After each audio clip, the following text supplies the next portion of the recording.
What is going on, Browns fans? Welcome back to the Cleveland Pulse YouTube channel. I am your host, Justin Harold, and with me, as always, my co-host, Jeff Santa. We are back now. Had the pregame live, postgame live now, with your Brownies victorious 18-13, moving to 1-1 over the Jacksonville Jaguars, who moved to 0-2. Jeff, an 18-13 victory that had us on the edge of our seats to the very end, because it just has to be that way. How you doing? Oh my gosh, feeling absolutely great that game is finally over, considering the absolute circumstances of everything going around. Number one player of the game, Cody Bojorquez. Yeah. Holy shit is all I have to say. Punt of his career right there, maybe. Yeah, I mean, let's boil it down to its basic level here. This is kind of what we expected. Ugly football. Our defense is better than theirs. That's a quick phrase you could use to sum up this football game. Not very good football. I will say, we're gonna be ecstatic because we're 1-1. We get the job done. We get the monkey off our back from last week. There's plenty to talk about both sides here. We're going to talk about some positives. We're going to hit on that for the most part. There's negatives that are still to be talked about. The penalties, the lack of being able to get out of our own way. Some luck that went to us, some luck that went to the Jaguars. A lot of sloppy football. It seemed like, before I give you the floor, Justin, I don't know if anyone else noticed this. It seemed like every time the weather was really, really bad, Jacksonville had the football. The missed field goal, it was raining, and that last drive, or their last couple of drives, it was raining really, really hard. So I'm not going to complain. We're going to take what we can get. It's the National Football League. You got to play the games. But lots of good to talk about as far as adjustments. Some things that still need cleaned up, man. Like, win's a win. Should it have been that close? No. Did they have a chance to win all game? Pretty much. I mean, we had a 13-point lead, and it dwindled very quickly. You have a Joe Woods moment, Jim Schwartz, and I'm not calling him out because they saved the game at the end with the safety too after the punt. But you have a Joe Woods moment where they score on 3 plays, and you're like, I've seen this script hundreds of times with this franchise. Yeah, absolutely. I mean, 18-13, you go into the halftime, and it's 13-3, and I think you have just a little bit of a different feeling going on. I think you're feeling a little bit better about what Watson was showing. I think, again, Jeff and I had been texting, but, of course, I think a lot of the wide receivers had let him down today early on in the game. He played a lot better. I think he was a lot smarter.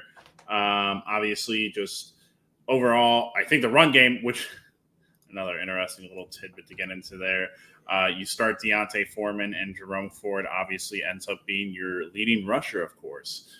Just how all things work. But you did see a couple of Amari Cooper drops where were interesting. Jerry Jeudy, a couple drops. Elijah Moore, a couple drops. No surprise there. But other than that, I think you see a little bit more effort on the defensive side. I think we're still lacking just a little bit. I think you see that and a little bit of that Greg Newsom misfire at the, which kind of really got them, which was the play of the game that really got them back into it. Gets them all the way down into touchdown territory. And so, yeah, I think that obviously you could, and even for a little while there, the special teams outside of field goal kicking wasn't really firing all that well. Had a pretty poor punt right before, Jeff, I think. Amazing punt. So that happens, but you come out of it with the win. And now we can finally say that the Browns are 1-1. The Baltimore Ravens 0-2 just 0-2 in general. So is that game a final? I'm seeing quarter 4, 1 second left. Maybe it just hasn't updated on my end. 26-23 Las Vegas. Good. We said that was a possibility, though. We said that you got to play the football games. Like that sucks. You played Kansas City week 1. I'm not going to say that you were supposed to win that game if you're Baltimore, but you're losing a home game to the Raiders this week. I mean, anybody could beat anybody in this league. There's a lot of parity.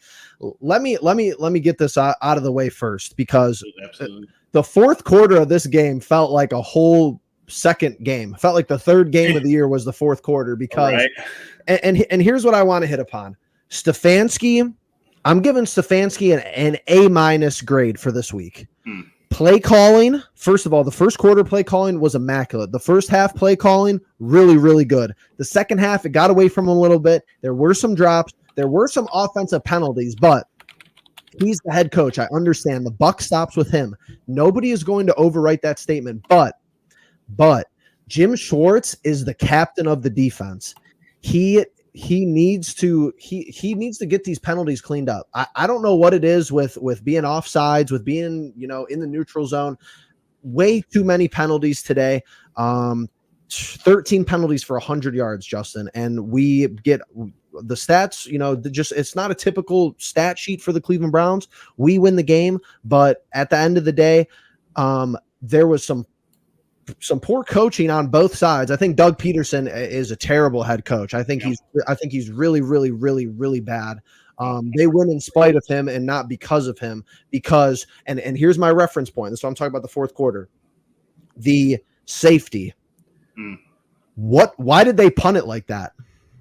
If they punted it deep, they would have set themselves up for much better field position than they had on the last drive, because that punt was our drive where we were in field goal range, penalty, out of field goal range, 30 some yards. The second Bajorquez punt. Imagine if they would have punted the ball. Imagine if they would have sent out there and had a normal punt. What is he doing there? It's a fair catch. First of all, he runs the guy out like he could do an onside kick, which is, I don't even know what that was about. I don't even know why we called a timeout there. It didn't even make sense to me. Everybody, I hope you would know the rules there, that if, I didn't understand that at all. Stefanski, he had some, I think he had some good decision making as far as when to go for it today and when not. And I thought his fourth down play. Correct. Really impressive to me today. The design run in the middle of the two sneaks was amazing.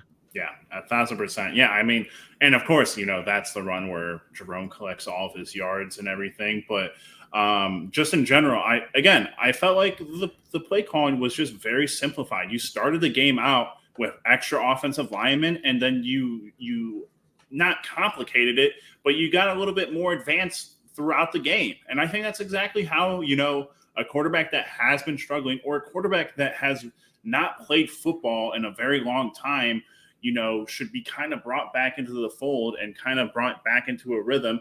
Obviously, he doesn't throw for a touchdown, but he runs one in, gets the ball down plenty of times into the red zone and into field goal range. So, a better game from Deshaun. I think a better game from the running crew. Defensively, I feel like you go over there and, you can highlight a couple players, but I feel like you highlight the linebacker room outside of Devin Bush, which I think, when we were talking about him coming in and Sione Takitaki leaving, it was a whole thing. But again, at the end of the day, the two guys that are always on the field, Jordan Hicks and JOK, played phenomenal, I thought. And then obviously cornerback room, Martin Emerson looked like he went down with an injury for a minute, got up. Greg Newsom letting up the big touchdown, or not the big touchdown pass, but the pass that led to a touchdown. Could have been a touchdown for sure. And man, you hate to see the second half that Jacksonville had, because that first half the defense was putting up was a shutout. It was just a complete shutout. And I mean, I think for the beginning and majority of the third, it was the same way. It wasn't until the end of that third quarter and the fourth quarter. And it's crazy to talk about that fourth quarter, Jeff, because you're like, man, it was a really close game and everything.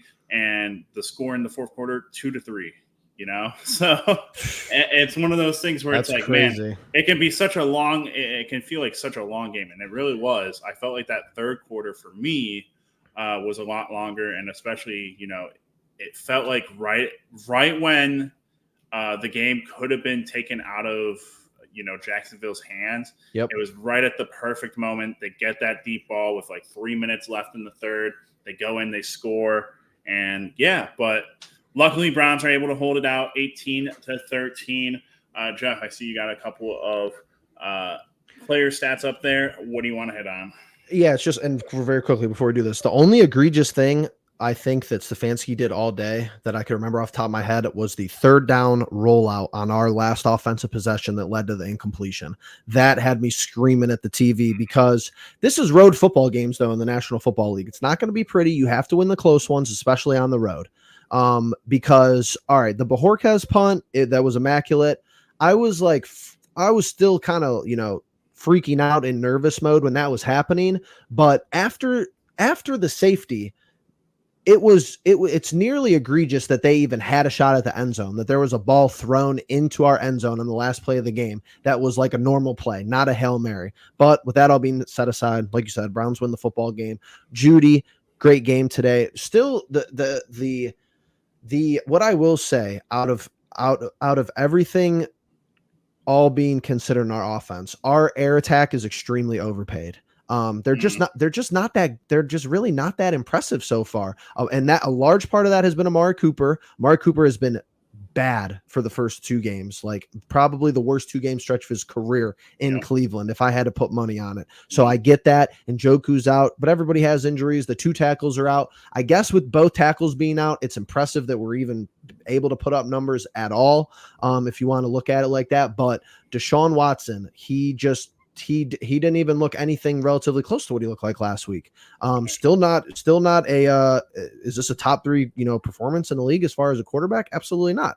But it's like everything just looked better today. He had 12 incompletions. Can't wait to see the drop stats. I know that Jacksonville's stat keepers are giving all their DBs pass breakups, but that was not the case for some of the plays. But didn't do anything stupid with the football. Rushing touchdown, did a lot of good stuff with his legs to keep himself alive in the pocket.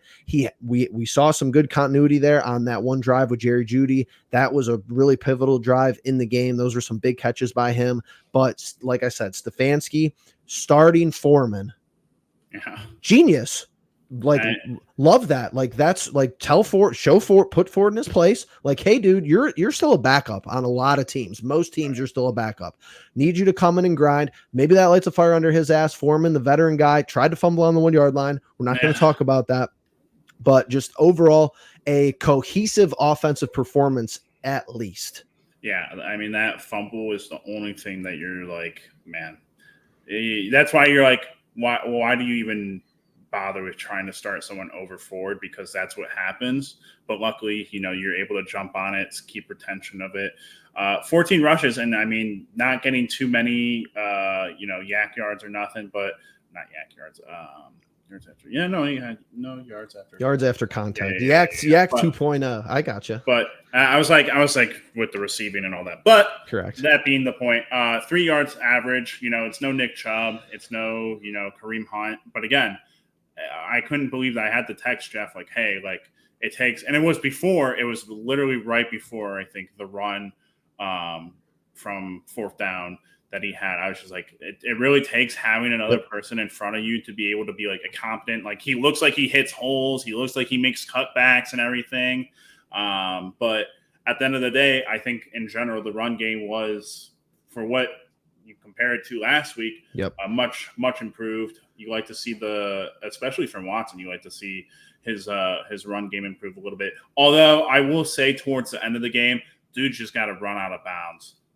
Dude seriously just got to run out. It's just like, where's the IQ with either that or like even the play that was a rollout on that 3rd down, like we were better off taking a sack there. I don't even know where he was throwing the ball. The only thing that could have happened on that pass was either an incompletion or an interception as far as the replays that were shown to me.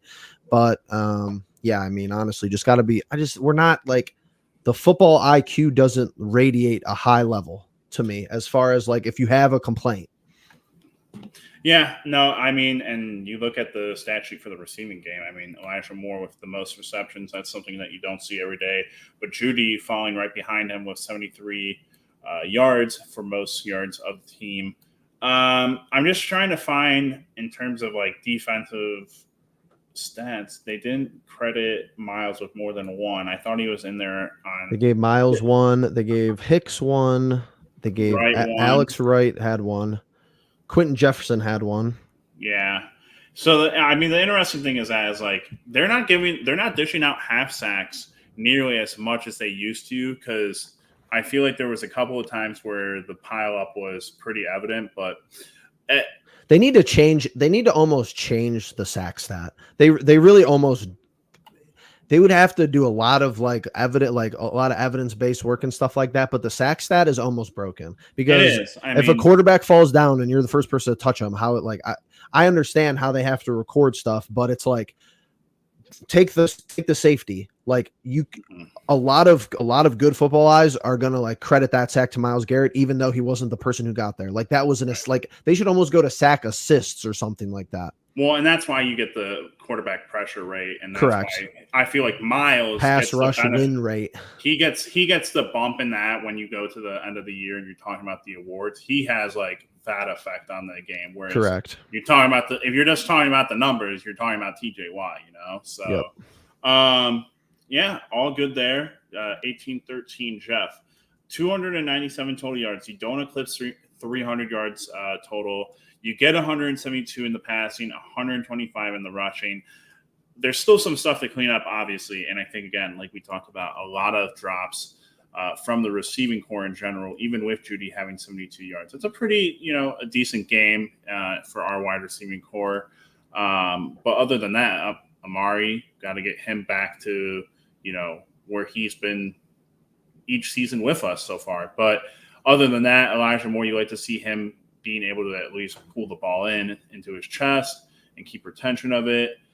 What else are we missing here? What else is there to know outside of the things that we've already gone over? I just think you just don't. It's been very tough to get Watson on the deep ball threat. I feel like for a lot of his tenure here, whether it's continuity with the wide receivers and the playbook, whatever it may be. I think that is your probably one complaint as far as the offense from this game is that it looked like a complete 180 from last week because at the end of the day, anything moving the ball was going to give this offense confidence and just, being able to build on something instead of 3 and out helps the defense, helps the offense. You could tell Watson was a lot more comfortable this week. He got better protection, I thought, for the most part, and he did better with the protection that he was given and he was not given. So I think that's an improvement there. I think you have the wide receivers, running a lot of comfortable routes where Stefanski maybe just isn't. Maybe he just comes into today with the game plan like, hey, we don't really need to take a lot of risks and deep shots to win this football game, which was a correct assessment, obviously, from what we saw. And just a balance, keep the balance up. It's not going to be Watson 45, 50 attempts a game. It's not going to be 35, 40 rushing attempts a game. You have to, like I said pregame, you have to give the defense something to think about in accordance with, hey, what do we have to definitively stop here? It can't just be, 9 times out of 10, Watson is going to throw the ball on play X, Y, and Z, or they're always going to run the ball on first down. You saw some first down passing. You saw some second down and third and fourth down runs and even sneaks and stuff like that. So Stefanski's really elite out of a loss. He always has been since becoming a head coach. They show the graphics all fourth quarter, teams to start 0-2. Jacksonville has never made the playoffs starting 0 after they start 0-2. They showed something for us. It wasn't much better. It might have been 1 or 2 times, or not even. I don't even know in the history of the franchise. But 0-2 is just so hard to overcome for a lot of teams, especially when you don't have that, star caliber elite player. And is Jacksonville a bad football team? I don't think so. I don't think they're terrible. They might be they might be a 15 to 20 range team in the league. There might be 10 or 8 teams that are worse than them. But it's just funny how week in and week out, quarterbacks just, unless you're elite, quarterbacks tend to have some bad performances. Right. Not everyone's Mahomes, Josh Allen, even Lamar, he has some questionable stuff in the passing game from time to time, but it's like, yeah, you hear a lot about the Watson contract, and some of that is completely warranted, especially with the off the field issues. Nobody's going to sit here and put up a staunch argument against that, I think, and win a lot of the time. But it's like they paid Trevor Lawrence a lot of money, and he don't look very good. Right, absolutely. Jeff, 13 penalties for 100 yards. I feel like that when you talk about cleaning things up for the next game, obviously – you got Daniel Jones and crew coming in. I think that's going to be your best game to kind of just slow things down, offensively. Don't be trying. Again, I felt like there were a lot of times where we were just rushing into a lot of these weird sets. And the motion, though, I've never really liked that motion behind the quarterback with the wide receiver type stuff. We never did it legally today. Even though I love pre-snap motion, they should do it, but they can't. We've never been able to put it together without getting a flag. And that's what they brought Dorsey in for. But again, like I don't love it. I feel like it takes up too much time and it racks up a lot of confusion. But again, next week you get I think what is an easier opponent. I believe they're 0-2 now after losing to Washington. And their quarterback play, not very good. So hopefully you're going to come into this game. You come off of a win, and you're building off of, what Watson showed today, which I thought was just security in the game. I thought his presence within the pocket was great. I felt like he knew when pressure was coming and when to get away from it. There were a couple of times where he got, and that's just going to happen. But I felt like he very much knew where he was, what he was doing, what he needed to get done, and trying to get guys into the right places. It's tough to also manage, like, again, you're one of 11, and you're trying to get all 10 of those guys into the right places and get them on the right snap counts and everything. It's tough. It's no one's going to take that away from him, but you have to build on this game. You have to get better. And of course, Kevin Stefanski always wants to go 1-0, and that's what he did this week. So, Jeff, anything else before we call this one a quits? Good win. Great win. Scrappy way to do it on the road. Team football is just, for the most part, enjoyable. I mean, you're going to have your head scratchers. You're going to have missed assignments, especially early on in the season. And you can't ask every unit to play perfect to win football games. It's just not the reality of the situation.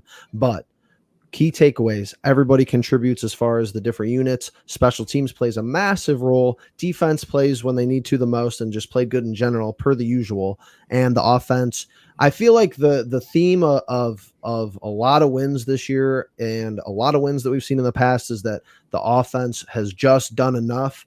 I think they were better than that today, and I think they're going to probably get less credit than the win for today. But we'll see. We'll see how people react. Just keep it simple. Like you said, get rid of the slow developing plays. If they don't have good evidence of working, keep it straight up. Let Watson be decisive, keep the balance good. Make sure that your defense is out there in high leverage situations when they need to be good, because when that happens, they tend to be really, really good. And just keep another opportunity this week, Justin. Just beat a team that you're better than. That's all the formula is. We're better than the New York Giants. We're better than the Jacksonville Jaguars. Go out there, execute, win the football game. Absolutely. Browns 18, Jacksonville 13. Your Browns move to 1-1 on the season, going against the Giants next week at home. Would be good to get a win in front of the crowd, especially for Watson, and to move to 2-1. But with that all being said, make sure you guys are liking and subscribing. Make sure you guys do hit that bell notification once you subscribe, so that when we do go live for post, pre-games, or mid half times, you guys are getting that notification. And when we're uploading videos for the Browns and the Cavs, you get that notification as well. But with that all being said, we will catch you guys in the next one. Peace.